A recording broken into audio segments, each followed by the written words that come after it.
écoutez, jamais je n'aurais proposé une troisième ligne de métro si on n'avait pas les moyens de se la payer. Deux moyens essentiellement. D'abord, la substitution à un certain nombre de projets, c'est-à-dire que des budgets à hauteur d'environ 1 milliard qui étaient mis en place pour financer des tramways ou des bus, ces budgets-là sont reconvertis et utilisés pour financer la future ligne de métro. Sur, évidemment, la zone que desservaient ces précédents projets en tram et en bus. Deuxième source de financement, un certain nombre de subventions. J'ai pris pour ça les critères de subvention qui ont été employés ces dernières années dans l'agglomération toulousaine, subventions de l'État, de la région, du département, et j'ai appliqué ces pourcentages de subventions au projet. Voilà. Après, il y a une troisième source qui est moins importante, mais qui est très symbolique, très porteuse de sens, c'est que dans les années à venir, un certain nombre de parkings toulousains vont venir à expiration de leur concession, ce qui veut dire que la collectivité va renouveler l'exploitation des parkings, va choisir de nouveaux professionnels, elle va encaisser des droits. Et ce que je propose, c'est que les recettes des concessions de parking aillent dans le financement d'une troisième ligne de métro. Et je crois que c'est très symbolique que de voir des recettes en provenance de la circulation automobile être réorientées vers les transports en commun. L'aéroport de Toulouse-Blagnac est un établissement public, géré par des collectivités. Et cet établissement public, aujourd'hui, enregistre des recettes excédentaires extrêmement fortes, tant mieux. C'est-à-dire combien vous avez un chiffre? Je n'ai pas de chiffre à vous donner, il faudrait reprendre les comptes d'exploitation. Mais ce que je sais, c'est que la capacité de financement de l'aéroport, elle existe. À partir du moment où on met en œuvre un métro qui va desservir, en combinaison avec la ligne en vol, l'aéroport, c'est un plus formidable pour l'aéroport. Et ce sont des charges en moins pour l'aéroport, notamment des charges de construction de places de parking et autres qui coûtent très cher aujourd'hui à l'aéroport. Et donc je trouverais normal, effectivement, que l'aéroport amène une petite contribution à ce financement. Moi, je suis au stade de lancer une idée. On est en campagne électorale. À quoi sert une campagne électorale? Elle sert à la rencontre avec les citoyens, mais elle sert aussi à donner des idées, à amener des propositions, à en débattre, à les contester, à les modifier, à les enrichir. Et puis à la fin, les électeurs choisissent. Donc on est dans un stade qui est celui de la campagne électorale. Nous amenons sur la table du débat une idée. Et puis cette idée, on va la faire vivre, on va l'améliorer. En tout cas, moi je compte l'améliorer. Puis j'espère que les Toulousains nous feront confiance en mars prochain et que cette idée deviendra leur décision. Et à partir de là, le début d'un projet pour notre agglomération.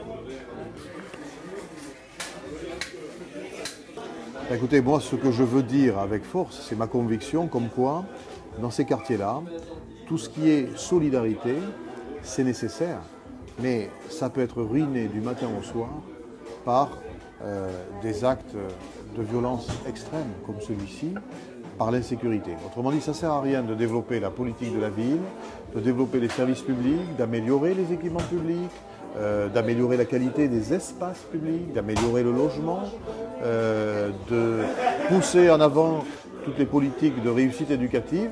Tout cela ne sert à rien si on n'est pas capable de rétablir l'ordre républicain. Et donc ma ligne de conduite à moi, c'est de dire oui aux politiques de solidarité, mais avec la même force, oui à une nouvelle politique de sécurité. Il faut que la police nationale, la police municipale coopèrent. Il faut s'attaquer de manière très résolue à tous les réseaux mafieux, les réseaux de drogue, les réseaux communautaristes qui minent la vie quotidienne des habitants d'un certain nombre de quartiers, notamment les ISA. Et pour ça, il faut une volonté forte et il faut une demande forte de la collectivité de proximité envers l'État. Parce qu'évidemment, quand on a affaire à la mafia, quand on a affaire à des réseaux très organisés comme cela, on est sur une interrogation posée à l'État. C'est à l'État de mobiliser les moyens régaliens qui sont les siens, de la justice, du droit, de la police, pour démanteler ces réseaux et permettre à celles et ceux qui habitent ces quartiers de retrouver la paix et la tranquillité à laquelle ils ont droit. Il faut que la police nationale soit dégagée des missions d'ordre public sur la voie publique, sur l'espace municipal, et il faut que sur cet espace municipal, eh bien, ça soit la police municipale qui soit là.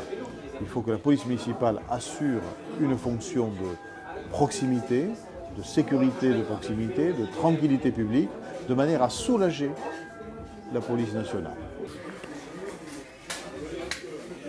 Je crois effectivement que nous devons développer le logement social. Nous le développons depuis pas mal d'années à Toulouse. La majorité municipale a continué, actuelle a continué cet effort. Je crois qu'il le faut parce que vous avez un tas de gens qui démarrent dans la vie avec peu de moyens et qui ont besoin de pouvoir se loger sans trop compromettre le budget qui est le leur. Mais pour cela, il faut que l'on offre un logement diversifié. C'est-à-dire qu'on ne peut mener de politique en faveur du logement social que si parallèlement on développe d'autres types de logements pour des gens qui ont les moyens d'avoir un logement autre que le logement social. Et c'est en cela que je veux développer l'accession à la propriété, l'accession sociale à la propriété, avec un engagement financier de la commune et de la communauté urbaine, non pas à travers des subventions, mais à travers des prêts à taux zéro pour aider les jeunes ménages ou les jeunes actifs qui démarrent dans la vie, qui n'ont pas trop de moyens, mais qui ont envie d'aller de l'avant, de devenir propriétaires de leur logement.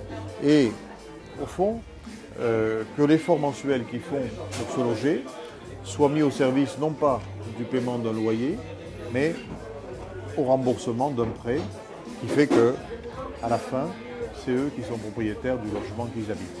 Et donc à partir du moment où on mènera une politique d'accession à la propriété beaucoup plus forte, beaucoup plus généreuse, beaucoup plus sociale, alors on débloquera un certain nombre de files d'attente dans le logement social d'aujourd'hui. Et en ayant un accès facilité au logement social qui existe, et parallèlement en continuant à construire des logements sociaux, alors on va avoir une véritable réponse sociale. Et puis, dernier point sur le logement social, c'est important pour moi, on ne construit pas, on ne doit pas construire en 2013-2014 le logement social comme on le construisait au lendemain de la guerre. On doit faire prévaloir le logement social de qualité avec ce que j'appelle la qualité architecturale égale. Donc plus de grandes tours, plus de grands ensembles HLM. Oui, puis surtout soigner l'esthétique. Il y a un certain nombre de quartiers dont je me suis occupé lorsque j'étais aux responsabilités à Toulouse. Je pense au Pont-Jumeau, je pense au Val de Limérac, je pense à Job, où quand on va dans ces nouvelles opérations d'urbanisme, on ne distingue pas trop le logement social du logement non social. Pourquoi? Parce que la collectivité a exigé que la qualité architecturale du logement social soit équivalente à celle du logement non social. Et à ce moment-là, vous savez, le regard des autres change, la pratique, le vécu du logement social change et l'insertion du logement social dans l'ensemble du parcours du logement se fait de façon beaucoup plus positive, beaucoup plus harmonieuse et avec une approbation beaucoup plus forte. C'est fini l'époque où on logeait dans un logement pendant 30 ans, 40 ans. Je crois que ça ne se produit plus. Il y a maintenant la notion de parcours résidentiel et l'idée c'est de permettre cette souplesse aux gens qui ont des étapes dans leur vie différentes et ces étapes dans leur vie correspondent à des besoins de logement qui diffèrent. Donc on doit veiller à cette diversité, à cette fluidité du parcours et ça, c'est une volonté de la collectivité.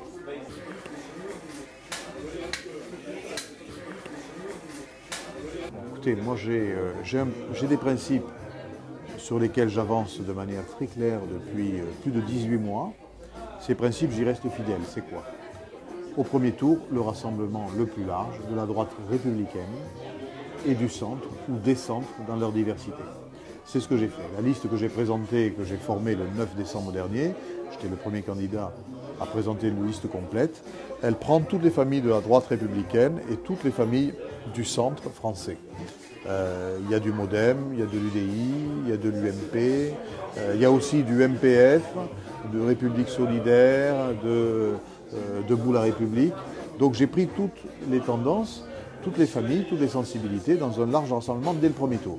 Et si selon moi on fait le rassemblement au premier tour, c'est parce que justement on constitue une équipe large dès le départ. On n'a pas besoin de faire l'élargissement en cours de parcours. Je maintiendrai ma liste de façon intacte au premier tour et au second tour. Il n'y aura pas de fusion, il n'y aura pas de coalition de dernière minute.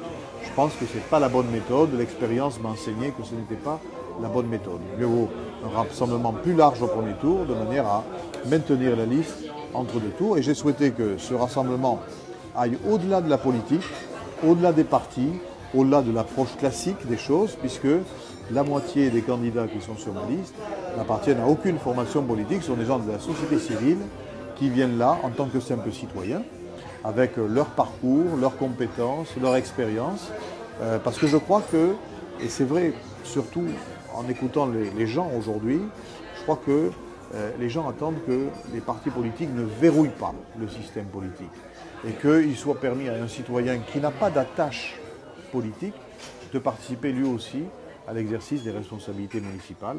C'est ma philosophie et cette philosophie, je ne prétends pas en changer entre deux tours. Donc même liste au premier tour, au second tour. Écoutez, le FN est hors système, d'ailleurs il se revendique lui-même, je crois. Hors système, c'est pas un parti, c'est pas un parti de gouvernement, c'est un parti de contestation. Moi je ne suis pas là pour contester. Je suis là pour proposer des solutions aux Toulousains, des solutions crédibles et les mettre en œuvre. Je ne suis pas dans la protestation. Je ne suis pas là pour démolir, je ne suis pas là pour être négatif. Je suis là pour proposer un autre chemin. Dominique Baudis a marqué de son empreinte cette ville par un certain nombre de réalisations qui ont renforcé le rayonnement de Toulouse et qui ont amélioré la vie quotidienne des Toulousains. Moi, je crois qu'il reste de Dominique Baudis, donc un certain nombre de réalisations, mais je crois qu'il reste un état d'esprit. Et cet état d'esprit, il est valable aujourd'hui. Quel est-il?